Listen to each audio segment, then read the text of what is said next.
सारी डिबेट्स अंबेडकर जी के साथ जुड़ी हुई हैं। तो कुछ बेसिक बातें जो पता होनी चाहिए वो ये है कि अंबेडकर जी का जो जन्म हुआ था वो एक दलित परिवार में हुआ था। और मैंने आपसे कई बार कहा कि हम जिस बैकग्राउंड में होते हैं तब हमें वो चीजें ठीक से समझ में आती हैं। जब तक हम किसी बैकग्राउंड में ना हो तब तक समझना मुश्किल है। आपने सुना होगा एक जाति है महाराष्ट्र में महार नाम की, उस जाति से उनका संबंध था। तो अंबेडकर के जीवन की एक बात यह है कि 14 संतानें इनके माता पिता की थी, ये उनमें से अंतिम बच्चे थे और पूरे खानदान में अकेला पढ़ने वाला बच्चा जिसको स्कूल जाने का मौका मिला, ऐसा परिवार था। इनके जो पेरेंट्स थे, 4 पेरेंट्स थे, वो ब्रिटिश ईस्ट इंडिया कंपनी में सैनिक हुआ करते थे। 4 पेरेंट्स मतलब पूर्वज। और जो इनके फादर थे, पिता थे, वो ब्रिटिश इंडियन आर्मी में एक सूबेदार रैंक के व्यक्ति थे। और क्योंकि वो सूबेदार रैंक के व्यक्ति थे इसलिए इनको थोड़े से बेनिफिट्स मिल गए जो इनकी जाति या इनके समाज के व्यक्तियों को सामान्यतः नहीं मिलते थे। तो इसका फायदा ये हुआ कि अम्बेडकर जी को पढ़ाई का मौका मिल गया और वो एक स्कूल में पढ़ने लगे। मतलब जिस समय वो स्कूल में पढ़ रहे थे उस समय पूरे स्कूल में अकेला दलित बच्चा यही था, भीमराव जिसका नाम था। अम्बेडकर नाम तो बाद में पढ़ा, उनके गांव के नाम से पड़ गया।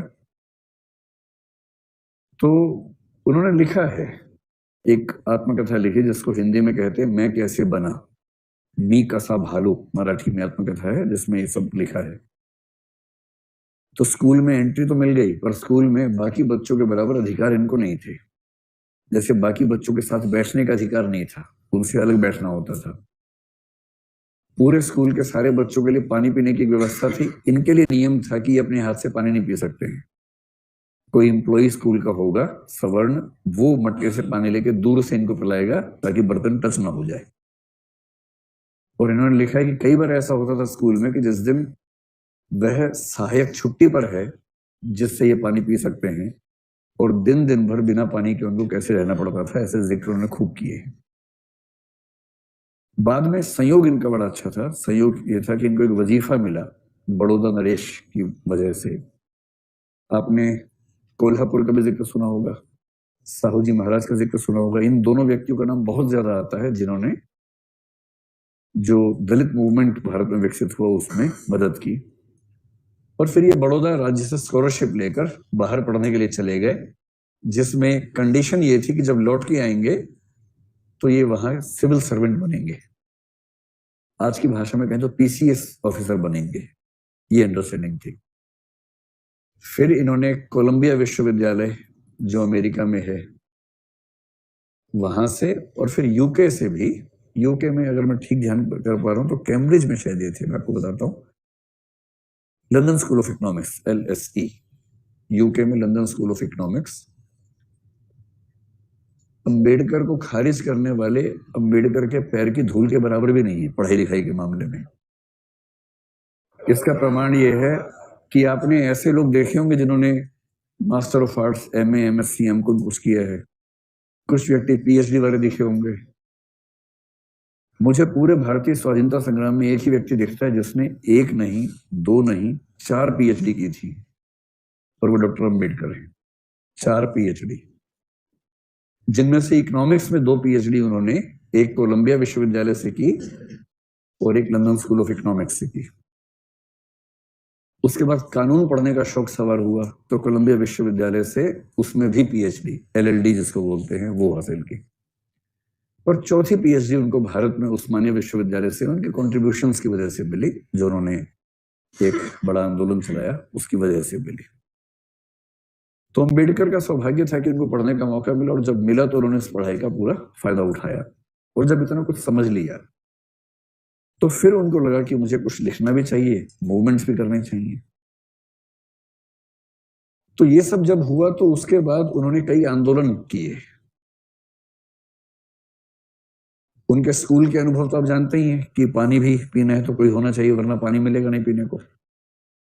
उनके जीवन के 2 अनुभव और रोचक हैं, जानने चाहिए आपको। जब वो बड़ौदा में सिविल सर्वेंट थे, मतलब PCS ऑफिसर थे, तो वहां रहना भी था उनको। तो रहने के लिए घर ढूंढ रहे थे। उन दिनों नागपुर में भी उन्होंने ये सब प्रयोग करके देखे थे। घर ढूंढते थे तो जैसे ही पता लगता था कि ये व्यक्ति दलित जाति का है, उसके बाद घर नहीं मिलता था। मतलब कहने की बात है कि स्वाधीन भारत है, आधुनिक भारत है, बड़े शहरों में ऐसा नहीं होता है।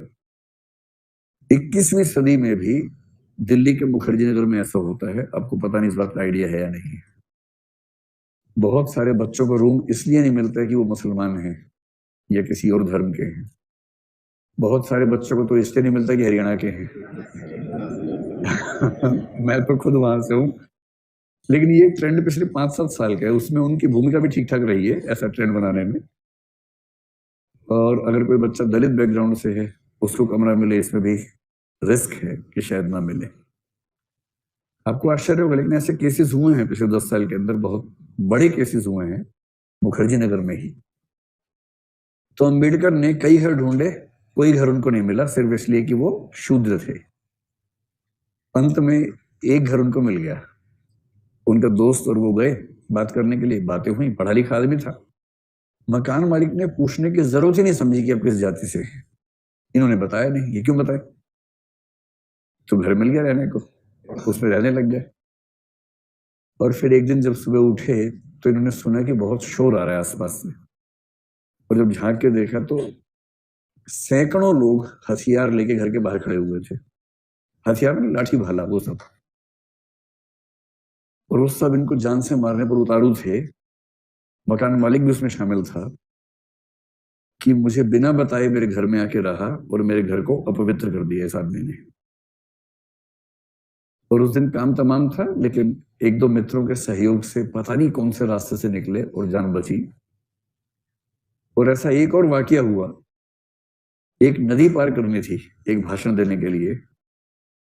तांगे वाले 3-4 से सबने मना कर दिया, एक ही तैयार हुआ। उस तांगे पर बैठ के नदी पार कर रहे थे।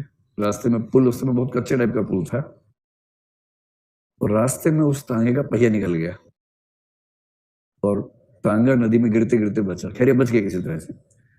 बाद में पता चला कि वो एक साजिश थी कि इस व्यक्ति को नदी के ऊपर ले जाओ और जो पहिया है उसको लूज कर दो, ताकि रास्ते में ये नदी के अंदर गिरे और इसकी मौत हो जाए। ये सारे इंसिडेंट्स अंबेडकर ने अपने साथ झेले थे। आप समझ सकते हैं कि एक व्यक्ति जब वंचित वर्ग से आएगा, खूब पढ़ लिख जाएगा, अधिकारों की मांग करेगा, तो जो समाज का तबका पहले से पावर में है वो उसको आराम से एक्सेप्ट करेगा या उसको रोकना चाहेगा? रोकना चाहेगा।